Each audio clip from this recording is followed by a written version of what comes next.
हरिः ओम् हरिः ओम् हरिः ओम्।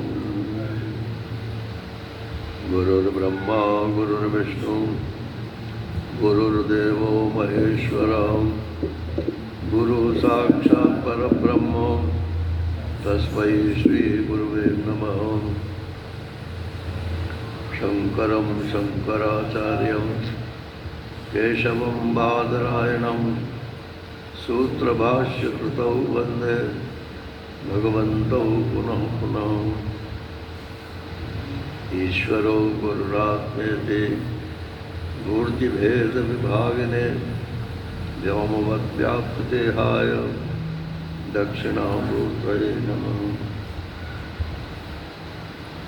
कृष्णाय वासुदेवाय हरये परमात्मने प्रणतक्लेशनाशाय गोविन्दाय नमो नमः गोविन्दाय नमो नमः। हरिः ओम्। नारायण नारायण नारायण नारायण। 15वें अध्याय का 16वां श्लोक।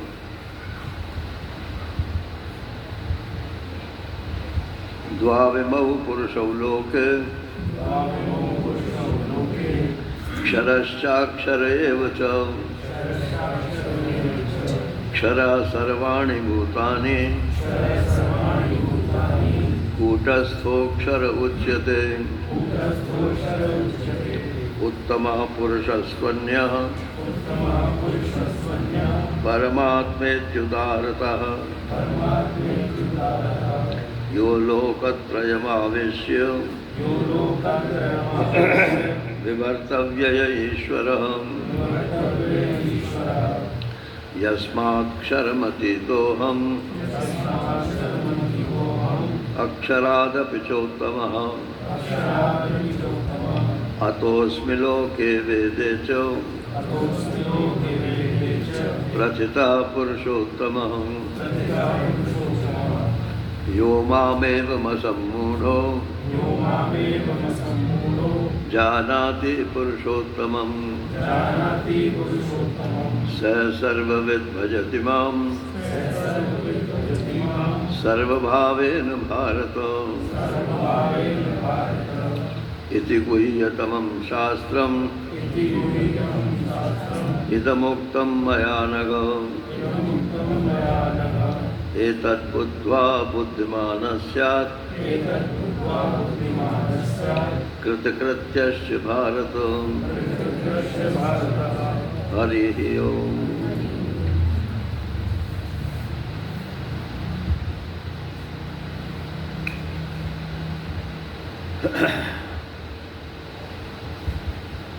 पूरी गीता का ये सार है 15वां श्लोक, 15वां अध्याय। तो वैराग्य की बात बता दी। वैराग्य किससे करना है? बोले संसार से करना। इसमें जो हमको अच्छापन आकर्षण दिखाई देता है, संसार को नहीं छूना, लेकिन इसमें आकर्षण है नहीं, मालूम ही पड़ता है।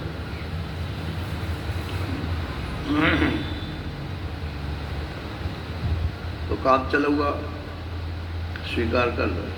जितने से काम हो जाए बस उतना ही। ये संग्रह परिग्रह जो है,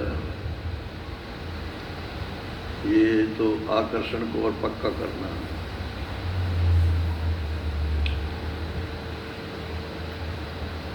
अगर झोपड़ी में रहने से काम चल सकता है तो महल के रहने की इच्छा मत करो, ये मतलब है।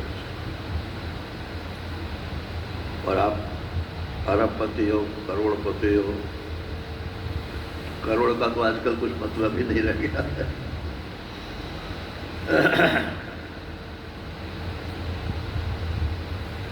ऐसे ही मैं वहाँ दिल्ली में कह रहा था, तो हमारी बेटी बोली कि करोड़पति से ज़्यादा तो हम ही हैं। मैंने कहा तुम कैसे हो? कि हमारा फ्लैट ही जो है 1 करोड़ से ज़्यादा का लिया है हमने। तुम्हारी संभाई होगी भाई। हम तो अगर 1 करोड़ भी मांगता कोई तो हम तो लेते नहीं, क्यों हमारे पास है ही नहीं तो हम तो लेंगे। नहीं, लोन ले लो।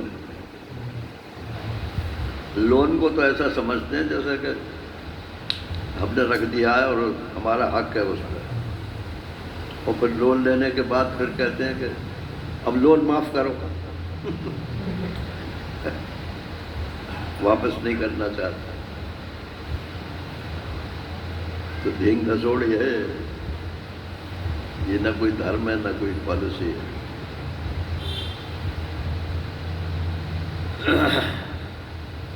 Cut your cloth, cut your coat according to your cloth.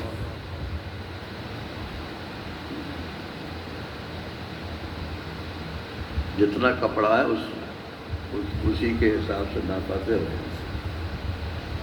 नहीं बनता है तो जितने में बन सकता है, जो चीज़ बन सकती है वो बना लो। ऐसा है तो ठीक है, आप अच्छी चीज़ करो।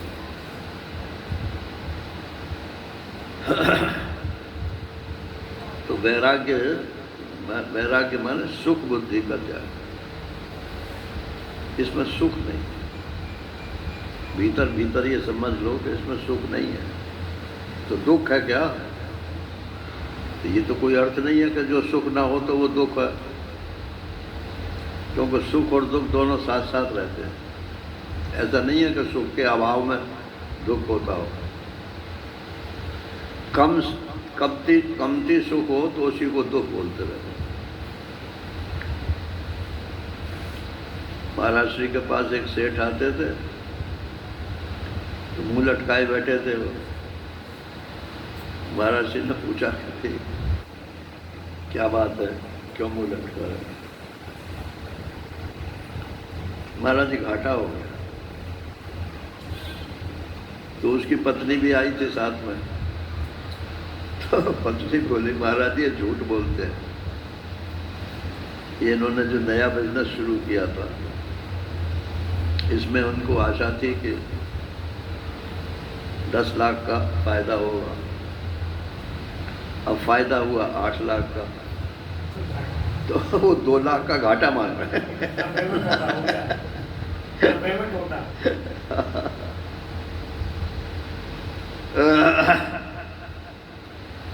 थोड़ा सुख कम हो जाए उसी को दुख बोल देते हैं, और सुख बढ़ जाए तो पहले वाले सुख को दुख मान लेते हैं। सुख एक पॉजिटिव कॉन्सेप्ट है और दुख जो है वो नेगेटिव कॉन्सेप्ट।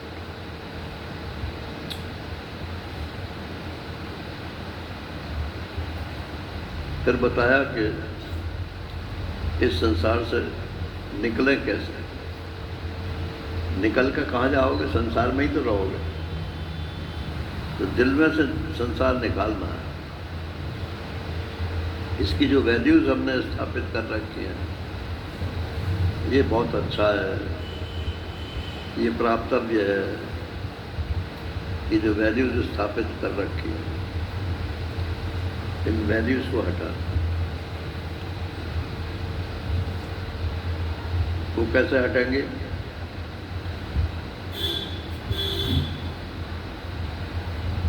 बोले सत्संग से हटेंगे। सत्संग जो है वो एक ऐसी दवा है कि हर रोग में फायदा करती है। जिसकी जो समस्या हो, और बहुतों को सत्संग से चिढ़ होती है। और सब बहुत अच्छा, ताश खेलो बहुत अच्छा है, सत्संग में मत जाओ।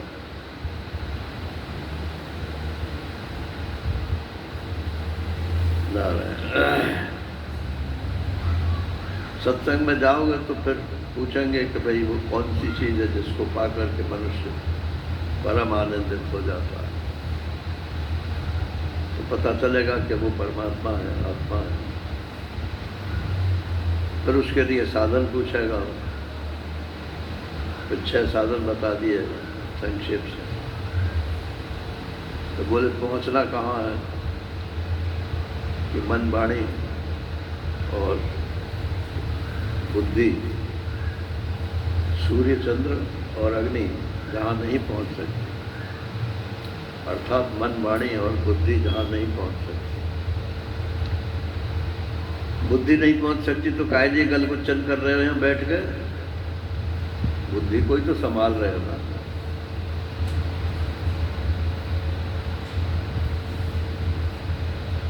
तो इसलिए संभाल रहे हैं कि समझ में आ जाए कि बुद्धि से परे की चीज है। समझेंगे बुद्धि से ही, मगर बुद्धि तो हमेशा संस्कार के अनुसार समझती है। जिसने कुछ ज़्यादा पढ़ लिया है वो अपने ज़्यादा चीख मारेगा, जिसने कम पढ़ा है, कम दुनिया देखी है, वो कम सी बात करेगा। ये सब उधारू ज्ञान है, अपना ज्ञान कुछ नहीं है उसमें। वो जी मैंने उसमें पढ़ा था, तो पढ़ा था तो तुम्हारा तो ज्ञान नहीं है ये।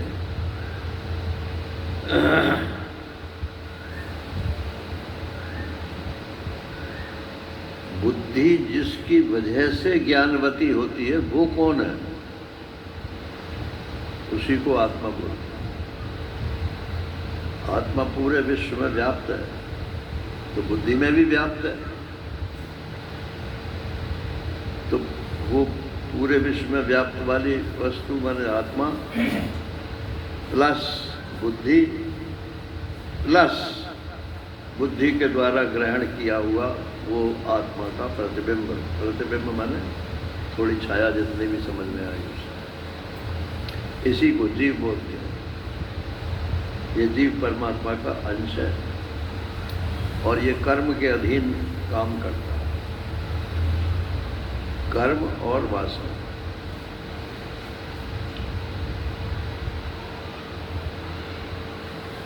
एक आदमी पैदा होते ही गड़बड़ सड़बड़ कार्य करने लगता है। एक आदमी पैदा होते ही सुखदेव जी की तरह से चल देता है। पिताजी उसके पीछे पीछे भाग रहे हैं, अरे बेटा कहाँ जा रहे हो? फिर के नहीं देखा।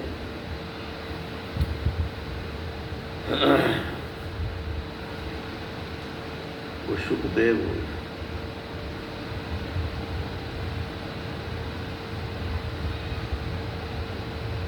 फिर इसके बाद बताया, इसके बाद क्या प्रसंग था कि आपको अगर उस वस्तु का ज्ञान हो गया आत्मस्वरूप, तो सब जगह उसी को देखने की कोशिश करें। पृथ्वी में वही घुसा हुआ है, सबको धारण किए हुए हैं। सूर्य, चंद्र, पाचक, अग्नि।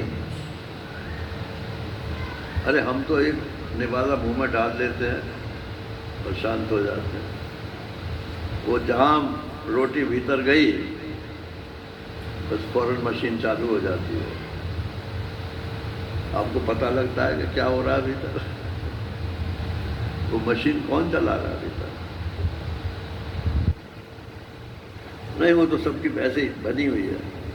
तो किसी ने बनाई होगी तभी बनी हुई है ना, तो नहीं अपने आप ही बन गई। अपने आप जरा बना के दिखाओ।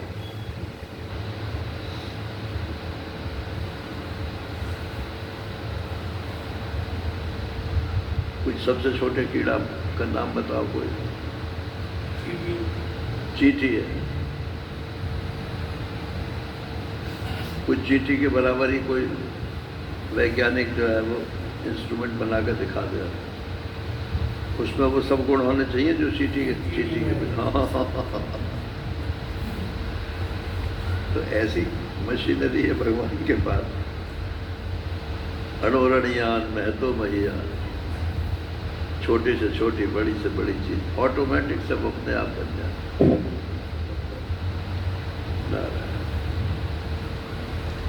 अब ये प्रसंग जो है यहाँ पर पूरा हो जाता है। अब इसके बाद जीवन मुक्ति का प्रसंग चालू होता है। एक मुक्ति तो ये है कि मरने के बाद आप स्वर्ग इत्यादि जाना, ये तो नहीं है। ये तो कर्म का फल है। फिर कहीं आना न जाना, जिसको मोक्ष कहते हैं, तो मोक्ष जो है ये ज्ञान का फल है।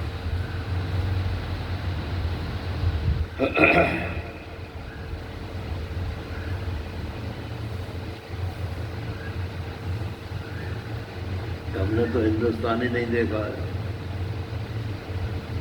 पूरा हिंदुस्तान देखा है किसी ने बताया? अमेरिका जाएंगे, इंग्लैंड जाएंगे, जर्मनी जाएंगे, फलानी जगह जाएंगे, वहाँ भी एक हिस्से को देख के भगे आएंगे और कहेंगे हमने देख लिया, जर्मनी देख ली। पहले जहाँ बैठे हो वहीं के देख लो, पूरा बुलंदशहर भी शायद नहीं देखा होगा बहुत से लोगों ने। मैंने तो पूरा खुर्जा नहीं देखा। एक तरफ मुसलमानी मोहल्ले में फंस गया, मैं फंस गया क्या काम से ही गया था। अब मैं वहाँ से देखूँ कि निकलूँ कैसे, क्योंकि इतनी गली सकरी है वहाँ, इधर को जाए तो इधर को निकल जाए, इधर को जाए तो इधर निकल, बड़ी मुश्किल से भैया पास।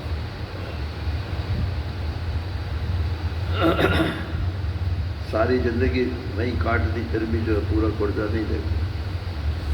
हिंदुस्तान पूरा कैसे देख लो।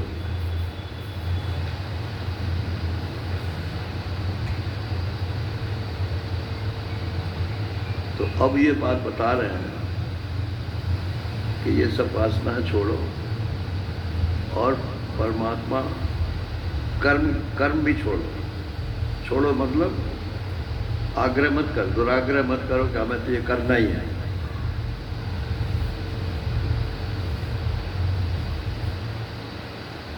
आप यदि बाई चॉइस करते हो तो उसमें से निकलने की भी चॉइस आपको है, और मजबूरी में कोई काम करते हो तो उसमें से निकल नहीं सकते।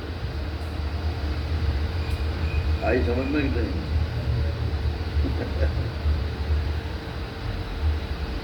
ये तो करना ही पड़ेगा सर, पड़ेगा तो फंसो। और कर भी सकते हैं, नहीं भी कर सकते हैं, चलो नहीं करते तो आप स्वतंत्र। और कर भी सकते हैं, नहीं भी कर सकते हैं, तो चलो कर ही लेते हैं, तो आप स्वतंत्र नहीं हो, फंस गए।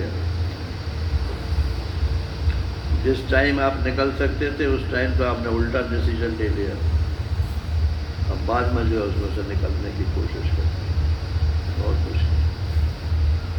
फिर भी शास्त्र ने ऐसे नियम बनाए हैं कि आप निकल सकते हो, लेकिन बहुत कड़ा जी करना पड़ता है।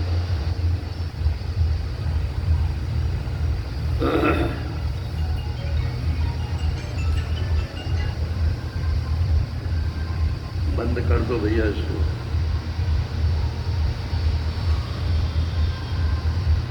ज्ञान बुद्धि भी प्रारब्ध का विषय है जी, ज्ञान और बुद्धि भी प्रारब्ध का विषय है। प्रारब्ध से तो सभी गाइड होते हैं। हमारी किसी की बुद्धि ज्ञान में चलती है तो किसी की बुद्धि कमाने में ही चलती है। कोई उसने साथ पकड़ा है क्या? प्रारब्ध से ही होता है। कोई जल्दी इधर लग जाता है, कोई बुढ़ापे में भी नहीं लगता है।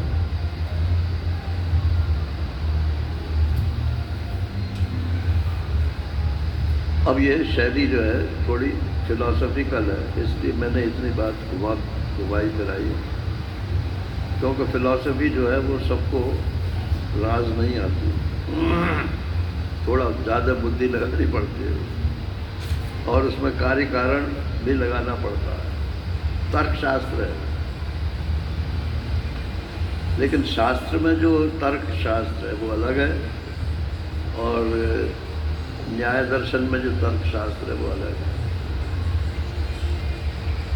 नैषा तर्केण मचरापनेया, यमराज कहते हैं कि ये ऐसी बुद्धि ये नचिकेता जैसी तुझको प्राप्त हुई है, वो तर्क से प्राप्त नहीं हुई।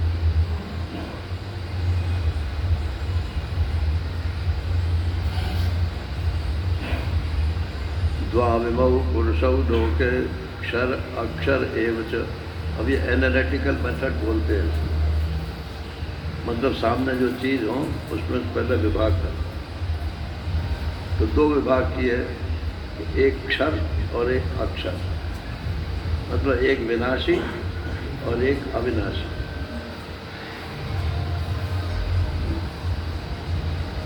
अपने आत्मा को छोड़कर, शरीर को नहीं, शरीर तो विनाशी है सब, अपने आत्मा को छोड़ करके सभी कुछ विनाशी है। तो ये तो अक्षर पुरुष है ना। और बाकी जितना भी है संसार में शरीर सहित, वो सब विनाशी है। लेकिन हम कहते हैं कि ये शरीर मेरा है और ये शरीर मैं हूँ। बोले आप कौन? मैं ये, मतलब इसी शरीर को मैं मानता हूँ ना। तो ये शरीर तो विनाशी है, तो आप विनाशी हुए फिर तो उल्टी खोपड़ी हो गई कि नहीं? अगर आप ये कहते हैं कि ये मेरा शरीर है, तो भी थोड़े से बचाव कर लिया आपने। और अगर ये कहें कि ये शरीर तो विनाशी है और मैं आत्मा हूँ, भले ही आप आत्मा को जानो या मत जानो, लेकिन वो अविनाशी तत्व है।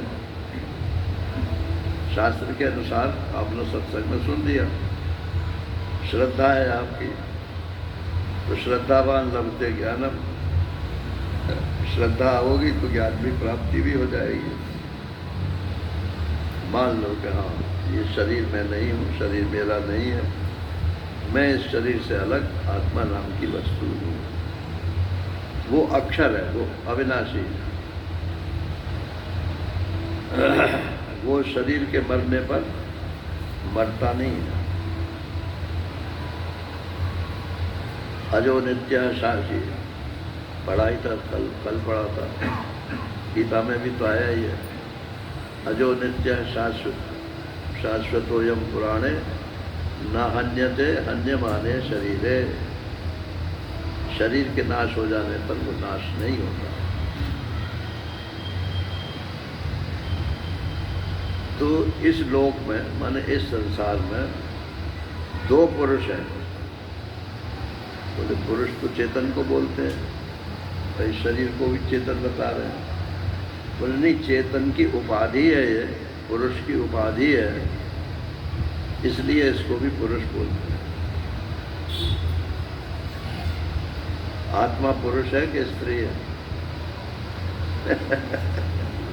पुरुष से परे है, स्त्री पुरुष से परे है आत्मा। मतलब ना स्त्री है ना पुरुष है।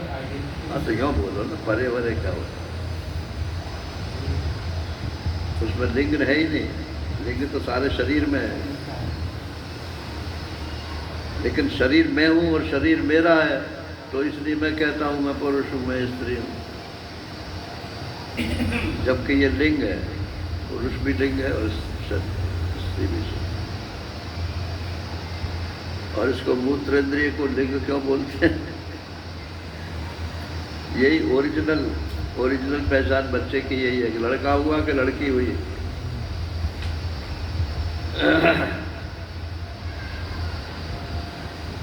तो वो नर्स जो है ना, उस मूत्रेंद्रिय को दिखाती है, लड़की हुई कि लड़का।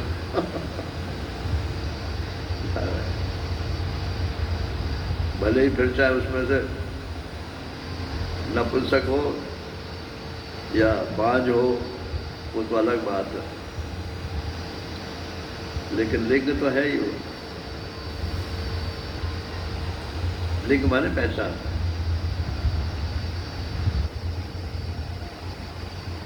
तो ये दो पुरुष है, एक क्षर है और एक अक्षर। तो क्षर तो समझ में आता है क्योंकि शरीर हमारे सामने ही नष्ट होता जाता है, और दूसरे लोगों को मरते हुए देखा है हमने। तो शरीर पड़ा रहता है और वो आदमी एब्सेंट हो जाता है। उसमें कहाँ गया, कोई था या नहीं था?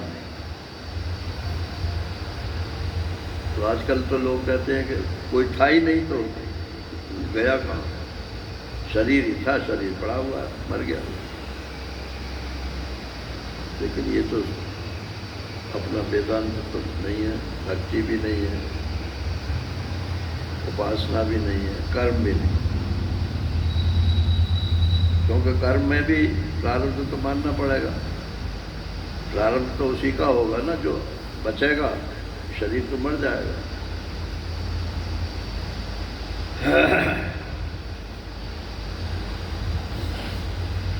अब यहाँ क्षर सर्वाणी भूतानि, जितने भी ये प्राणी हैं, इनके जो शरीर हैं, ये सब क्षर पुरुष हैं।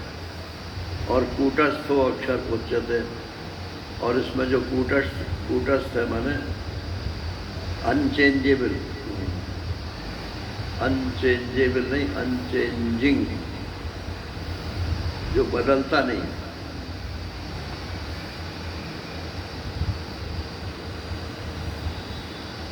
जब मैं छोटा सा था तब भी मैं अपने को यही मानता था जो आज मानता हूँ, और अब बुढ़ा हूँ तो तब भी यही मानता हूँ कि मैं वही हूँ, वही हूँ मैं।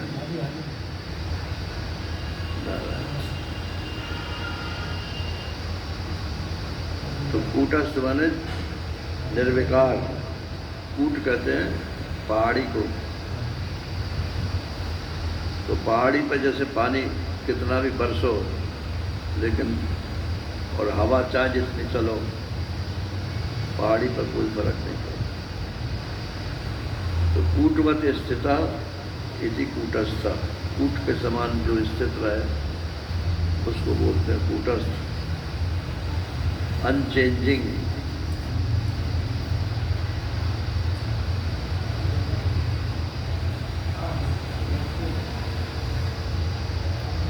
अब यहाँ व्याख्या जो है टीकाकारों ने इसमें मतभेद पैदा कर दिया।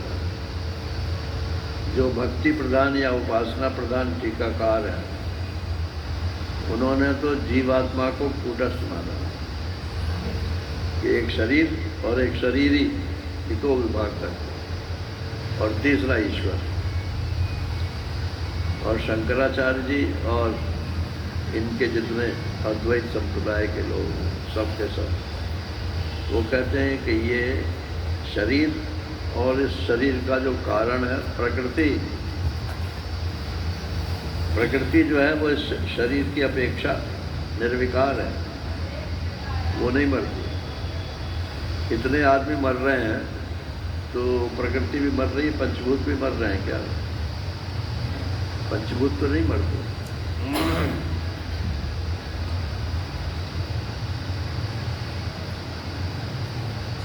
अच्छा, तो शंकराचार्य जी ने ऐसा क्यों कहा? बोले इमऊ द्वाविमऊ, इमऊ लोग है, इस सामने वाले लोग में। तो जीव तो सामने वाले लोग में है नहीं, नारायण। तो यही दो विभाग करने पड़ेंगे आपको, एक कार्य और एक उसका कारण। कार्य ये शरीर है और इसका कारण जो है वो प्रकृति है, माया है। वेदांत में प्रकृति शब्द नहीं चलता, क्योंकि प्रकृति माने स्वभाव भी होता है, तो माया के अर्थ में प्रकृति चलती है।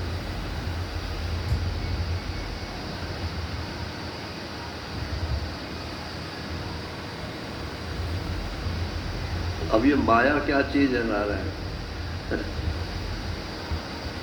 बताओ, या कोई बता सकते हो? जैसा नहीं है वैसा दिखाए, तो जैसा नहीं है उसको वैसा करके दिखाए। नहीं, चीज क्या है? कल्पना है? कल्पना किसकी? संसार है नहीं, संसार की कल्पना हम देख रहे हैं। संसार ये नहीं, कल्पना हमारी है क्या है? ना, तो फिर किसकी कल्पना? ईश्वर का संकल्प है, और उसके संकल्प में इतनी शक्ति है कि जैसे हम सपना देखते हैं तो जो हम संकल्प करते जाते हैं, हमें पता नहीं है कि संकल्प कर रहे हैं, सब बन जाता है। लेकिन हाँ, जैसे जैसे संकल्प होता जाता है वैसे ही वैसे सपना बनता चला जाता है। जी जाने जग जाए हिलाई, जागे जथा सपन कम जाए। स्वप्न को सत्य तो कोई भी नहीं मानता, कोई दार्शनिक सत्य को स्वप्न को सत्य नहीं मानता, सब झूठा ही मानते हैं। लेकिन झूठा कब होता है? स्वप्न देखते समय तो नहीं होता है, जब जग जाता है। जागृत में स्वप्न को झूठा मानता है। तो हमको ये दुनिया सच्ची दिख रही है, तो हम सपने में इस समय जागृत में जा रहे हैं।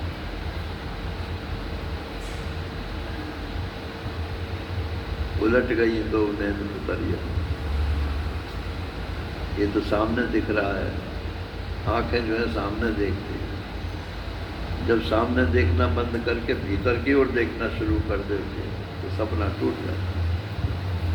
ये दुनिया जो दिख रही है, ये इंद्रियों की सत्यता के कारण सत्य मालूम पड़ती है। आँख हमारी अगर झूठी हो तो ये रूप भी जितने हैं सब के सब झूठे हो जाएंगे। पांचों इंद्रियों के विषय के अलावा और क्या है संसार में?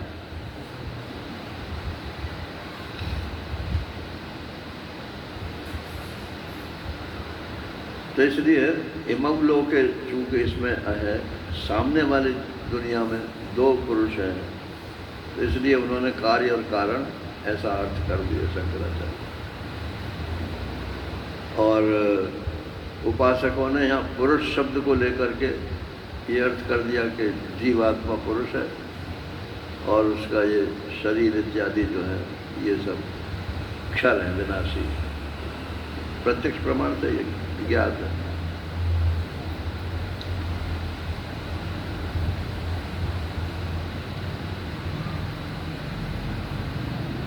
विचार में यदि आप प्रमाण को जगह नहीं दोगे तो आपका विचार बांझ है। जैसे बांझ स्त्री के कोई संतान नहीं होती है, ऐसे यदि आपके पास कोई प्रमाण नहीं है, यानी फाइनल आप किसको मानोगे? स्कूल कॉलेजों में डिबेट होती हैं, उसमें भी एक जज बनाया जाता है। वो तय करेगा कि भाई ये इसको प्राइज मिलना चाहिए कि नहीं मिलना चाहिए। भले ही बाद में वो कहता रहे कि भाई गलत डिसीजन है, गलत डिसीजन, मगर जज का ही निर्णय फाइनल होता है। आपके कोर्ट में भी यही हाल है।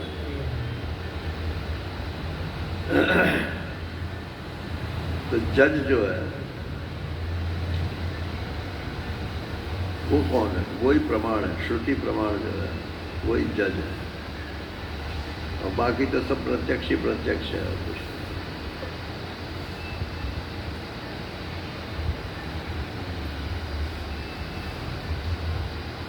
अच्छा, इसको माया क्यों बोलते हैं? प्रकृति को माया क्यों बोलते हैं? तो स्वामी रामतीर्थ तो कहते हैं कि माया, उलट दो इसको, या माँ, या तो स्त्रीलिंग में हो गया और माँ माने नहीं। जो स्त्रीलिंग वस्तु प्रतीत तो हो लेकिन हो नहीं, उसको कहते हैं माया। अब ये व्याकरण से ये ऐसा नहीं है ना, ये फकीरी व्याख्या है माया। शंकराचार्य जी महाराज ने विवेक चूड़ामणि में माया शब्द का खूब निर्वचन किया है। वो कहते हैं जिसको आप शब्द से बांध नहीं सकते, माया को न तो सच्चा कह सकते न झूठा कह सकते।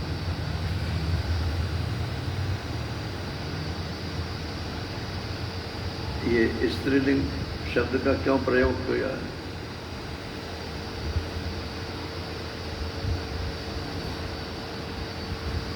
तो सबसे ज्यादा बंधन में, क्षमा करना भाई, सबसे ज्यादा बंधन जो होता है वो स्त्री शरीर से ही होता है। कोई चाहे मानो या मत मानो, आकर्षण शक्ति और सेवा इतनी करती है वो कि उस सेवा के भी वशीभूत हो जाते हैं। और फिर परिवार को बढ़ाने में वही सहायक है। पुरुष तो अकेला बैठा हो तो ठिठुर बैठे रहो, रोटी भी नहीं मिलेगी उसे। तो व्यवस्था जो है वो स्त्री करती है, चूंकि इसलिए ज़्यादा से ज़्यादा लोग उसी में फंसते हैं। बाप को छोड़ देंगे, माँ को छोड़ देंगे, यहाँ तक कि अपने बच्चों को भी छोड़ देंगे, लेकिन पत्नी को नहीं छोड़ पाते।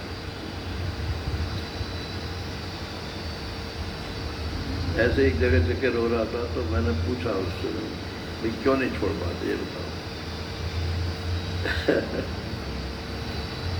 वो धर्म का बंधन। 7 फेरे लिए हैं आपने, और क्या नाम है, फेरे लेते समय आपने क्या बोले, प्रतिज्ञा की थी कि सारी जिंदगी में इसका पालन पोषण करूंगा। नारायण। और एक एक फेरे के बाद कहती है कि जब आप हाँ करोगे तब मैं आपके पास बैठूंगा। जब सप्तपदी उसकी पूरी हो जाती है तो अभी तो कोई सुप्रीम कोर्ट का फैसला भी है ना कि कन्यादान जो है वो उसका प्रमाण नहीं है कि शादी हुई। हाँ, सप्तपदी जो है वही उसका प्रमाण है,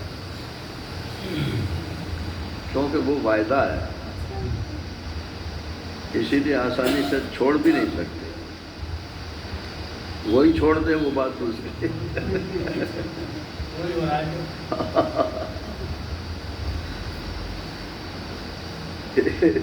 एक पत्नी का तापे पर वो किसी से प्रेम करती थी और पति बीच में अड़चन डालता था, तो बोले चुप रहो नहीं तो ड्रम में डाल के प्लास्टर कर दूंगी।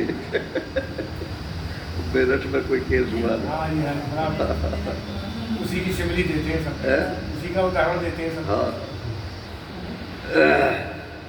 तो एक ने तो कर भी दिया, अभी इधर मेरठ का तो किया ही, लेकिन एक ने और भी किया है।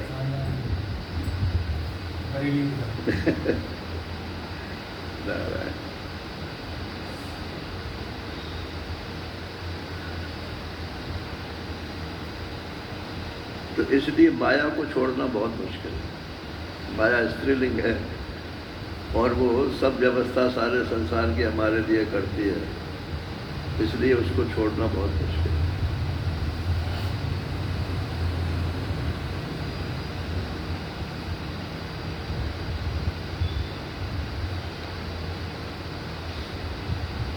पुरुष न छाण सकहीं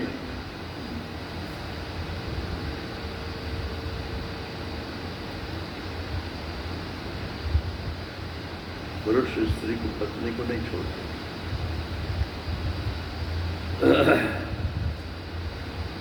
तो कूटस्थो अक्षर उच्चते, निर्विकार है। ये बीज है। अगर ईश्वर संकल्प ही न करे तो सृष्टि इतनी बड़ी कैसे हो जाए?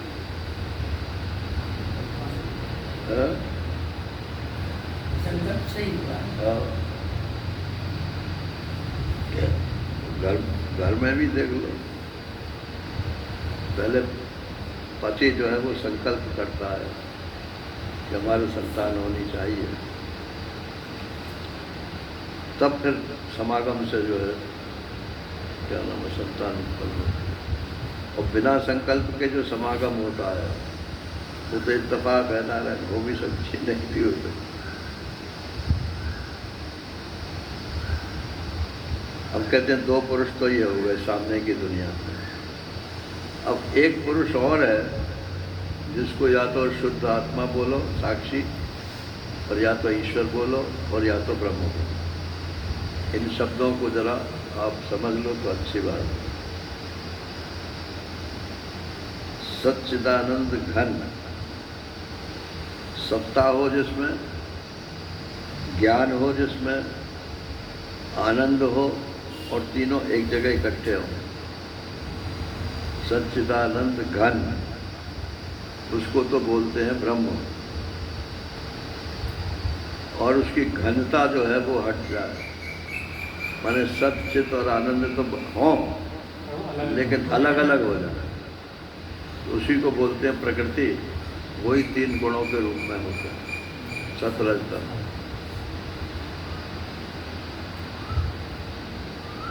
लेकिन ईश्वर को अज्ञान नहीं है, इसलिए वही ब्रह्म जो है वो चूंकि उसी में सब कुछ हो रहा है तो वही ईश्वर रूप से संकल्प करता है, ब्रह्म रूप से संकल्प नहीं होता, क्योंकि वो तो घन है। संकल्प करे कौन, किसका संकल्प करे? जब अलग अलग हो जाते हैं तब संकल्प होता है। मान लो आपका ब्याह नहीं हुआ तो चाहे जितना संकल्प करो कि हमारे संतान हो जाए तो वो तो नहीं होगी, और ब्याह के बाद अगर आप संकल्प करोगे तो हो भी सकती है। फिर भी लोग आज मतलब निसंतान होते हैं। आजकल तो वो IVF चल रहा है। मुझे तो बड़ी हंसी आती है उसको, और कितना धोखेबाज है।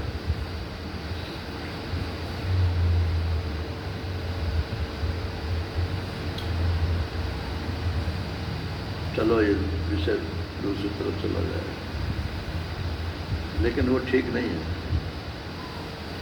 वो जो पहले महाभारत इत्यादि के काल में जिनके संतान नहीं होती थी तो उनको दूसरे पुरुष से समागम करा देते थे।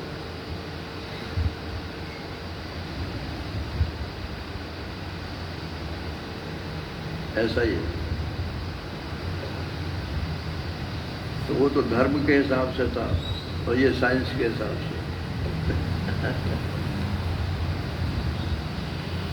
अब एक तीसरी चीज बताते हैं कि ये संकल्प है किसका। जिसका संकल्प है उसको बोलते हैं उत्तम पुरुष, अक्षर पुरुष। उसका कारण अक्षर पुरुष, और दोनों से जो उत्तम है, क्योंकि अक्षर पुरुष जो प्रकृति है या माया है वो भी जब सृष्टि का काल उपस्थित होता है तभी भगवान के मन में संकल्प आता है, वरना तो काल भी, अगर काल न हो तो संकल्प भी नहीं होगा, वो ऑटोमेटिक है। तो उत्तम पुरुष कौन है कि उत्तम पुरुष तु अन्य, क्षर और अक्षर इन दोनों से विलक्षण, इन दोनों से अलग नहीं। ये जरा शब्द टेक्निकल है। अलग और विलक्षण में क्या अंतर है?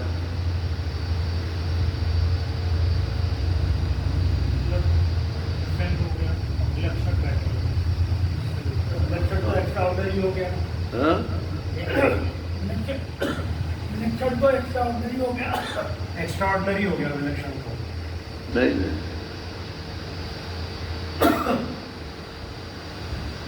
मतलब उसका जो एक लक्षण है वो न अक्षर में मिलेगा न अक्षर में मिलेगा, विगत लक्षण।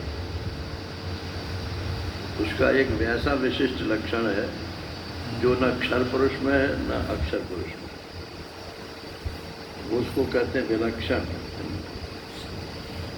और भिन्न कहोगे तो एक तीसरी चीज हो गई, फिर उसमें अनवस्था प्राप्त होगी। 3 हो गए तो 4 मानो, 4 हो गए तो 5 मानो, मानते चले आ जाओ तो अनवस्था प्राप्त हो जाएगी। ये तर्क का तरीका नहीं। तर्क तो कहीं जाकर खत्म होना चाहिए।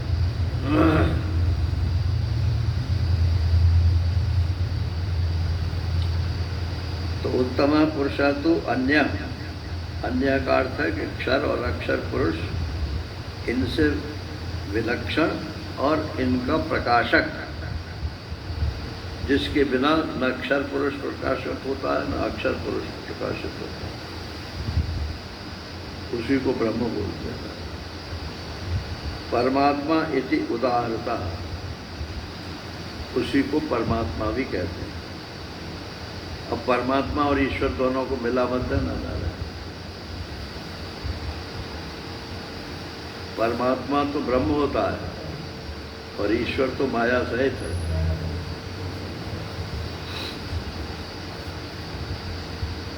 एक सन्यासी है और एक गृहस्थ है।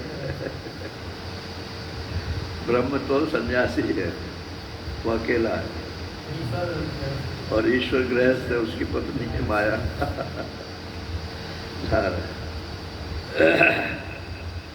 तो परमात्मा माने ब्रह्म, उसको परमात्मा कहते हैं। यो लोकत्रयम आविश्य, और वो जो ब्रह्म है वो इन तीनों लोकों में प्रविष्ट होकर के विभर्ति, उनका पालन पोषण करता है, स्वयं अव्यय रहता है, और ईश्वर है।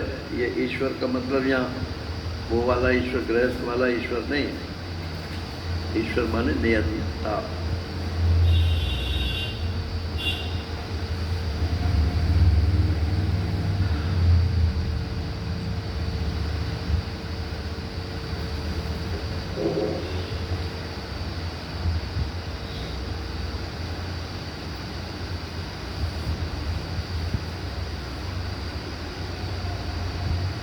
इसमें तो ईश्वर का अर्थ किया है सर्वज्ञ,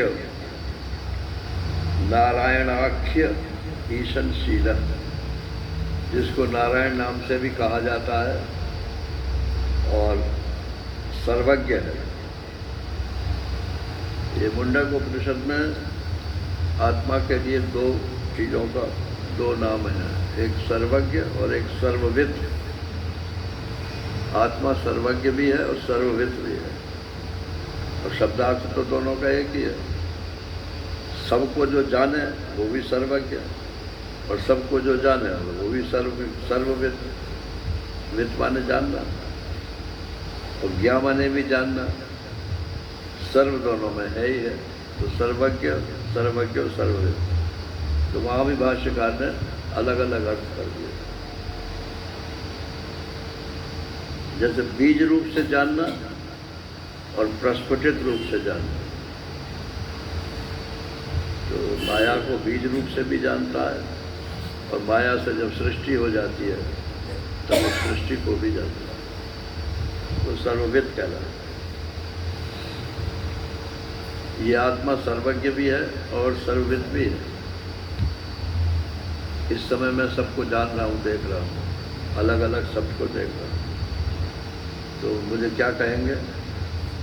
अगर मैं समझता हूँ कि मैं आत्मा हूँ, तो मुझको क्या कहेंगे? सर्वज्ञ कहेंगे कि सर्वविद कहेंगे?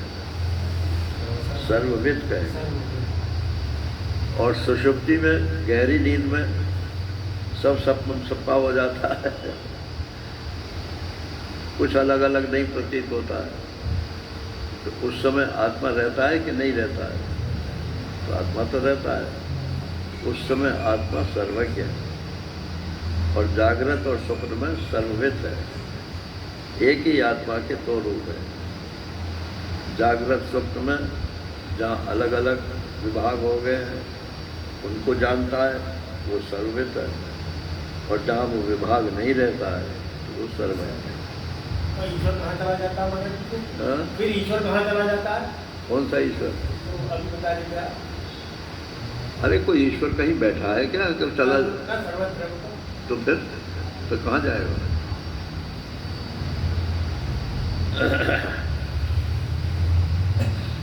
न ब्रह्म कहीं जाएगा, न ईश्वर कहीं जाएगा, न माया कहीं जाएगी। ये तो समझाने के लिए अलग अलग करके समझाया जाता है। एक ही चीज़ के कई कई नाम हैं, और वो सिर्फ इसलिए कि आपकी बुद्धि में जो भेद का भ्रम है वो निकल जाए। भेद नहीं निकलता, क्योंकि भेद तो इंद्रियक भी है और वासनात्मक भी है, कर्मात्मक भी है। तीन तीन तरीके से भेद है। जो हमने प्रारब्ध से कर्म करने की आदत डाली है उससे भी भेद मालूम पड़ता है, वासना से भी भेद मालूम पड़ता है,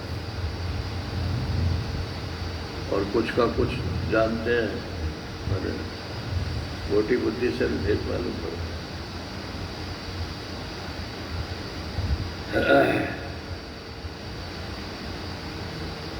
तो ईश्वर क्यों कह दिया यहाँ कि ईशनशीला? ये अभी इसमें भी पहले आया था ना, उत्क्रामति।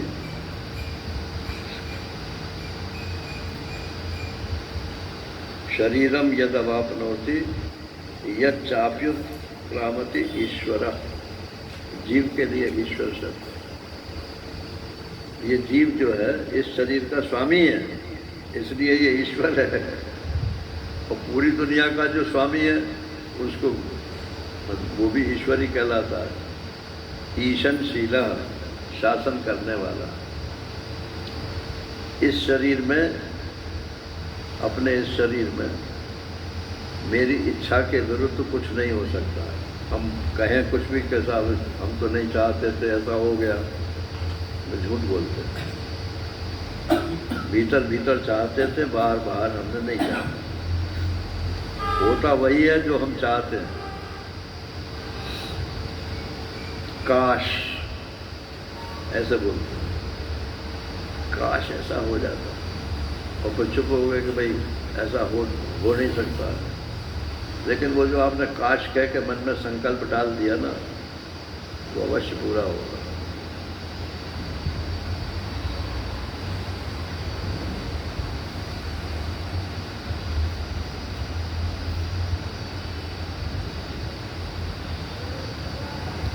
तो 3 पुरुष हो गए भाई, एक क्षर पुरुष, एक अक्षर पुरुष, ये तो दृश्य जगत में, और दृष्टा जगत में एक उत्तम पुरुष। अब कहते हैं कि यस्मात्, क्योंकि क्षरम अतीता अहम। भगवान कह रहे हैं कि मैं क्षर से तो अतीत हूँ, माने क्षर पुरुष तो मेरा दृश्य ही रहेगा, कभी दृष्टा नहीं बन सकता। क्षर पुरुष माने संसार में शरीर है, ये तो हमेशा दृश्य ही रहेगा, चाहे मरे, चाहे कोई योगी हो जाए, चाहे कुछ भी हो जाए। ये तो मैं जानूंगा तभी जाना जाएगा, ये मेरा दृश्य है। और अक्षरादपि चोत्तमा, और जो इसका मूल कारण है माया, वो तो मेरे वश में रहती है, इसलिए उससे मैं उत्तम हूँ। आता है अस्मि लोके वेदे च, इसलिए लोक में, संसार में और वेदों में प्रथिता पुरुषोत्तमा, मेरे को ही पुरुषोत्तम कहते हैं। माने पुरुष भी हो और उत्तम हो, माने इन दोनों पुरुषों से, क्षर और अक्षर पुरुषों से उत्तम। उत्तम शब्द का क्या अर्थ होता है? श्रेष्ठ। हाँ? श्रेष्ठ। ये तो रूढ़ अर्थ है। शब्दार्थ क्या होता है?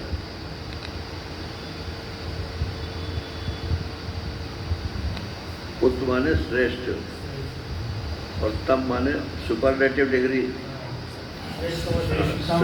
श्रेष्ठता की अंतिम अवधि,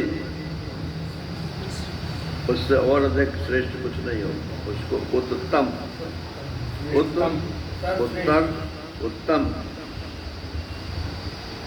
सुपरलेटिव डिग्री है श्रेष्ठता की।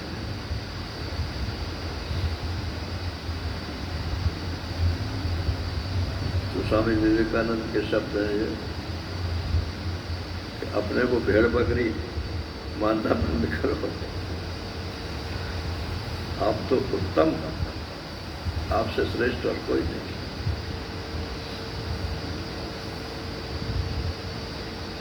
तो लोक में ये मैंने साधारण तर्कशास्त्र से लोक में उत्तम कहलाता है, और वेदों में जिसको उत्तम पुरुष कहा गया है वो मैं ही हूँ, भगवान कहते हैं।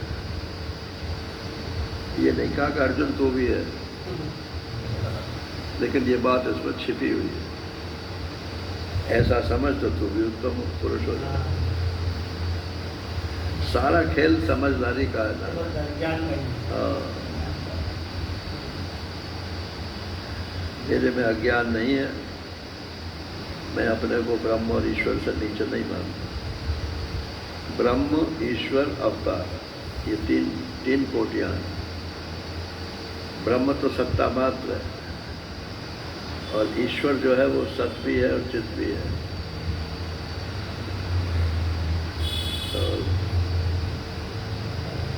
और क्या? अवतार। अवतार में सत्य भी है, चित भी है और आनंद भी है। इसलिए सबको आनंद देता है। आनंद देने के लिए ही अवतार होता है, जो समझो।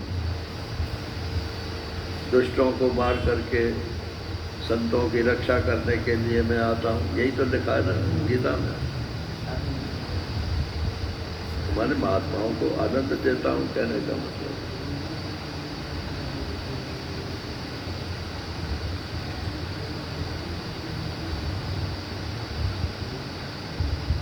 अब यहाँ जो भक्ति के टीकाकार हैं, उन्होंने पुरुषोत्तम शब्द का अर्थ बदल दिया है। वो कहते हैं पुरुष माने जीव। जो अक्षर पुरुष था उसको यहाँ पुरुष मानते हैं कि जो जीव है, उस जीव से जो उत्तम है अर्थात ईश्वर, उसको पुरुषोत्तम कहते हैं। अब साधारण तो लोग इसको स्वीकार कर रहे हैं, लेकिन जो फिलॉसफिकल माइंड के होंगे वो तो स्वीकार नहीं करेंगे। यहाँ तो लक्षण दे रखे हैं, अतोस्मि लोके वेदेषु। लोक में तो आप तर्क लगा सकते हो, लेकिन वेद में कैसे तर्क लगाओ? वेद में तो जो है सो है, वो तर्क का विषय नहीं है, वो प्रमाण है।